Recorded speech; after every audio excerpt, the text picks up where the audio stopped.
Hello guys, Sunita লাইফস্টাইলে আবারও চলে এলাম একটা মিনি ব্লগ নিয়ে। তো দেখো আমাদের এখানে হরিনামের দল এসেছিল হোলির উপলক্ষে। তো আমাদের এখানে হোলি হলে এই হরিনামের দলগুলো বেরোয়, অনেক দল বেরোয়। হরিনামের দলগুলো সন্ন্যাসীতলা বলে আমাদের এখানে একটা মন্দির আছে, সেখানে ওরা ওখানে যায়। তো আমরা দেখো রেডি হয়ে গেছিলাম সেখানে যাওয়ার জন্য, দেখতে গিয়েছি। দেখো রেডি হয়ে গেছিলাম সেখানে ঠাকুর দেখতে যাওয়ার জন্য।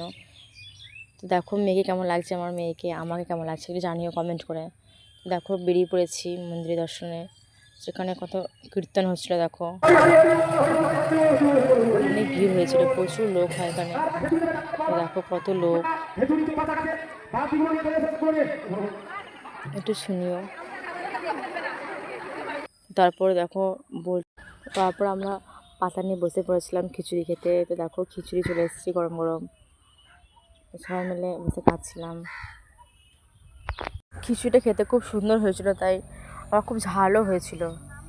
তারপর খেতে খেতে টক চলে এসেছিলো, তো টক দিয়ে ভালোভাবে খেয়ে নিলাম। টক না হলে খিচুড়ি মানাই না। তোমরা কে কে টক দিয়ে খিচুড়ি খেতে ভালোবাসো আমাকে কমেন্ট করে জানিও, ঠিক আছে? তারপর খেতে খেতে পায়েস চলে এলো, পায়েসটা খেয়ে নিলাম। তো তারপর খাওয়া দাওয়ার পর একটা আইসক্রিম খেয়ে নিলাম। দেখো আইসক্রিম খাওয়া মেয়েও আইসক্রিম খাচ্ছে, আমিও একটা আইসক্রিম খেয়ে নিলাম, কোন আইসক্রিম। তো আইসক্রিমটা খাওয়ার পর একটু মেলাতে চলে গেলাম, এখানে মেলাও বসে খুব সুন্দর। তো দেখো কত মেলা বসেছে এখানে, কত ভিড়, প্রচণ্ড ভিড় হয়েছিল।